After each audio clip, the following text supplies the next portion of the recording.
But joining me right now, somebody I really enjoy watching. It is probably my favorite show on television. I cannot miss Kenny, Ernie, Shaq, and of course, Charles, even though he's so damn complicated, like a broken clock. Let me welcome Emmy Award winning NBA champion, has the rings. That's right, y'all. TNT's inside the NBA, the one and only Kenny the Jet Smith. Hey. Well, Karen, and I'm on here with a very lighthearted subject. You know, I'm having a virtual basketball camp, and we can get into that, jetacademycamp.com. But I cannot come on after what was just played and just go into my basketball virtual camp for kids. I'm not built that way. No, right? You're not. Listen, you're the one. Ernie. If not for you and Ernie, and then Shaq shenanigans and Charles is like that chemistry though. It just is magic. I'm okay with the complications, but I think what we were just hearing is exactly, what racism is. Because we can all see the racism. Let's say if you're at a beach and the wave comes and hits you in the face, you're like, oh, here's that. That's racist. But it's the undercurrent thought process that pulls you into the sea and drowns you that kills you harder, faster, and longer. That is when you look at someone based on their skin color and you have a preconceived notion based on some Hollywood movie that you watched, that is racist. Because now you're not going to have the same amenities, the same open-mindedness, the same thoughts for them based solely on their skin color. He just described. He's like, I don't know if that's racist. That's just a mindset. No, that's what we're talking about. Right. If you see me buying a car at 55 miles an hour and you see me driving the same car at 70, and to assume that I stole something because I'm driving it at 70 because of my skin, you're assuming you're a racist. That is a racist thought. You might not know my wife is in the backseat pregnant. That is why I'm driving 70. You don't assume the best. You assume the worst. So if a police officer, if he's assuming the worst, he's going to be more amped, more encouraged to be violent in that situation. He just described it and didn't even know it. That's what makes me go crazy. Well, as a black man, you grew up in Queens. I think your brother. That's right. Your brother is legendary in Queens, the basketball camps. You were legendary before there was a Kenny Anderson. It was you. You set the table. All right. And so you've been magical your whole life, Kenny Smith. So in many ways, growing up in that AAU and then college and then NBA and, celebrity, now you're on TV, you're insulated a little bit, right? Well, I would say, of course, the insulation comes from the notoriety and the fame and the finances, for sure. However, Karen, I was telling my kids this about a month ago. I've never broken a law in my life, ever, that I know of, like consciously, like, oh, I'm going to go do this to break the law. Never even thought about it. You say 55, I'm driving 55. That's me. The only time I grew up, I played in Harlem, Riverside Church, Suffolk City, Queens. It has its moments where it's not the best neighborhood. I've never had a gun pulled on me other than a police officer. I've never been robbed in my life. I've had affluence. I've had great things, great cars, great watches, great homes, things that you never been robbed. No one pulled a gun on me, knock on wood, other than a police officer. The assumption of what that man just said earlier is why. I thought he was not standing because he was a terrorist. I thought that kid was walking down the street this way because he was selling drugs. It's the same thought process. That's what we're fighting against. How old were you when you had a gun pulled on you? Because that's terrorizing. 13 years old and 17 years. And I could tell you. You had it happen twice. Yeah. I could tell you the date, the time, where I was, because I'm a law-abiding. I'm down with the police. I'm like, yo, call them, something go. Like, I'm not that guy. So when it happens, you remember every moment, and you see that barrel of that gun staring at you, and you're like, I'm this away from not being here. And all I was doing was, and so you know what I used to do, Karen? And we'll talk about the basketball camp. I started bringing my basketball with me. You know why? Because they wouldn't stop me if I was dribbling the ball because they was assuming I was going to the park. So even if I was going to pick up milk for my mom, I would bring the ball with me. So they're like, oh, I'm not going to get stopped. That's what they don't understand. Wow. Because the stereotype of playing basketball is something that they can reconcile with. They can reconcile. Play basketball. He's a good kid. So he's got a ball in his hand. He's not up to no good. See, that's what we're fighting. Talk about that, and again, you guys, the Smith brothers, have been really involved for 30 years in helping young people, navigate these spaces, right, with your camps. But basketball is kind of like a double-edged sword if you're good, right? Because you're still living in this world as a black man, as you're pointing out, as a black kid at 13, like Tamir Rice was 12, right? And you got to navigate these spaces. Now, basketball as a league, the NBA, I think far outweighs any other league in terms of its openness. But I could be wrong about that because I'm just viewing it as somebody on the other side, looking, or as a journalist looking at it. But it seems to be a league run by men. And by the men, I mean the men that actually play the sport. You all run your league. Am I seeing that correctly? I think you're seeing it correctly. I think that, Adam Silver is great at your hearing as a commissioner and then moving upon the actions. I would agree with that. And we'll move off of that point because we could stay here. I'll stay there forever a little bit. But, again, you said the insulation of basketball. But then there's other things, the implications, because, it's kind of like survivor's remorse at times. Because I could give you an instance, the same police officers kind of police the same neighborhood. And I see what they do to my friends who were like me, but just wasn't smart enough, or not smart enough, didn't think about carrying the ball to the store. And then come to a game that we're playing at as a civilian and rooting for us.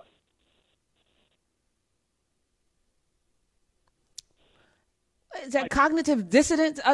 What is that? 13-year-old, you're like, that's the same cop, and that's his son we're playing against, and he joined us, and he's rooting for us. He's the one who's be stopping us every day because we look a certain way. Kenny the Jet Smith. All right, tell me about your camp. Tell me about your camp, Kenny. Well, quarantine and social distancing, I couldn't have my basketball camp. My kids can't go to camp. And I was like, man, this is an odd time. And I don't trust my 12-year-old Malloy to be washing his hands at their work camp and not eating out people's plates. So I created the first virtual basketball camp with NBA and WNBA players, all-stars and MVPs. And we are basically going to be your personal trainer, so to speak, in the camp for 2 hours every day. And we train, you do the drills that Trae Young, that Victor Oladipo, that Kemba Walker, Breonna Stewart, Brittany Griner, you do exactly what they did. And I told them, I said, what are we going to do in the workout? I said, no, we want to see your workout. We want to do exactly what you would do on ball handling day, on shooting day. And we do it, and you could watch it any age. You could participate, any device, as long as you have cellular service or Wi-Fi. And you just put it up and you join and you go side by side. You can answer questions, ask questions.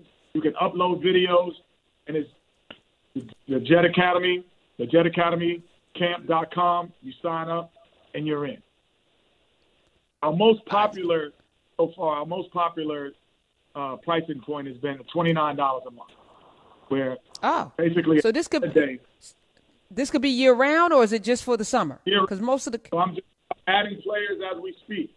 We got an announcement coming out right after the 4th of July, so more players are signing up. So, all right, give us one, because we may not be around after the 4th of July here to get this. We're gonna be off the air Friday, because the pen hasn't signed. Okay. The agreement is like, yeah, we like that. We're gonna sign it, and when they sign it, okay, my phone on the ding. I'll put my alerts on. If it comes through now, I'll say it. All right, that's a deal. The JetAcademyCamp.com. If you have what's the age range? There anyone could join, like 8 to 80. Like, you know, Ooh, it's okay. like age, because if you work out and you can't, you know, go, like, guys go to the park and play, women go to the park and play, and they play pickup. They can't do it. So okay, let me get some drill. Let me get some drill work in. Let me, and I'm going to do it with Trae Young. And I was talking to Kemba Walker, and he has this famous move where he pulls back and the guys fall on the floor. I said, Kemba, you got to show that move. He's like, oh, no problem. I said, but you got to tell us why and when you use it. He's like, oh, you want me to tell everything? I was like, yep. If this is the community we're building, you could tell it. He's like, okay, I'll do it. But if Patrick Beverly's watching, I'm turning off. I'm not going to do it. People going to be in there spying.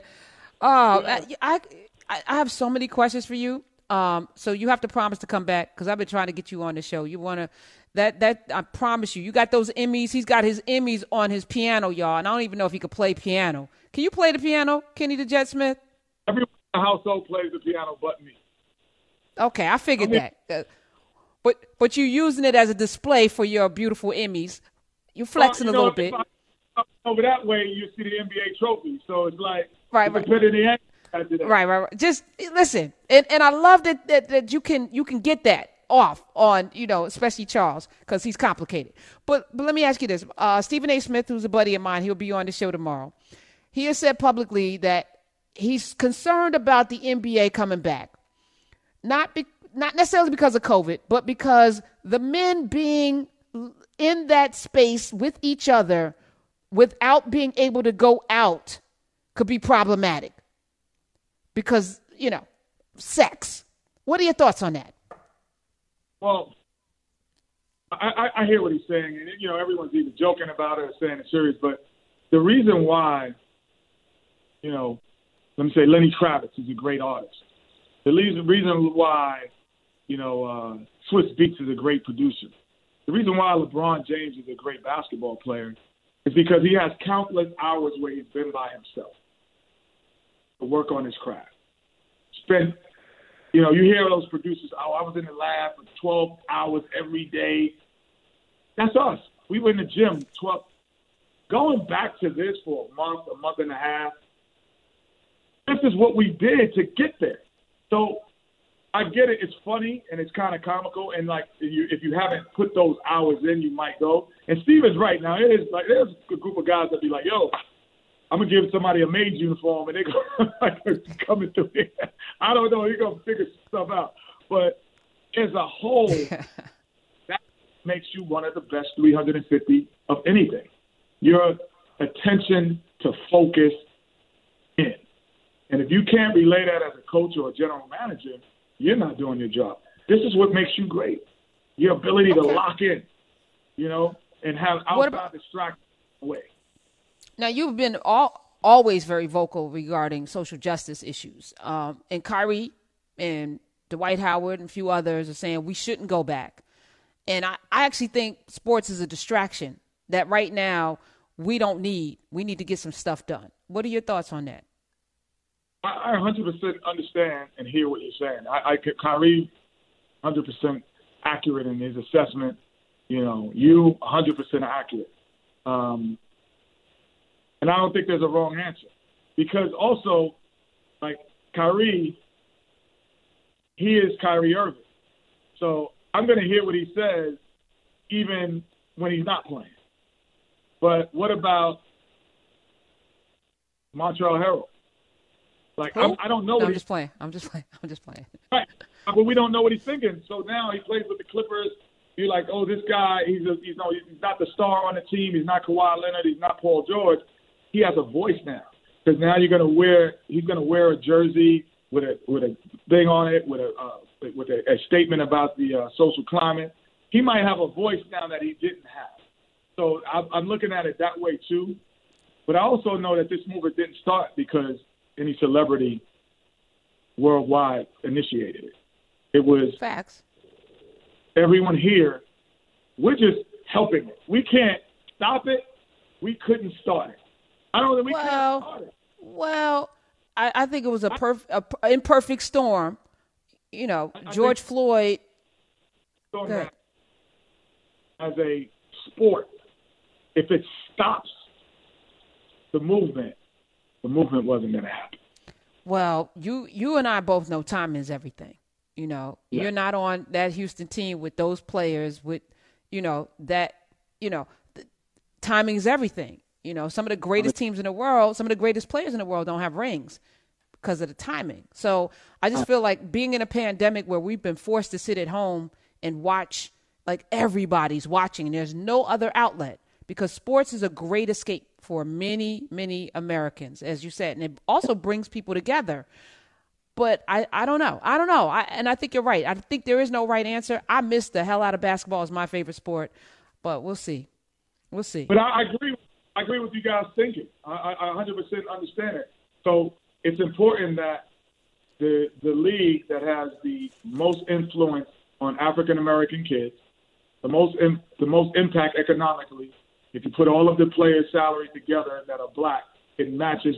Nowhere else matches it in the world, in anything, in any business. They should have the biggest voice. There should be something coming out of this if you're going to participate. Absolutely. That was part of change in something big.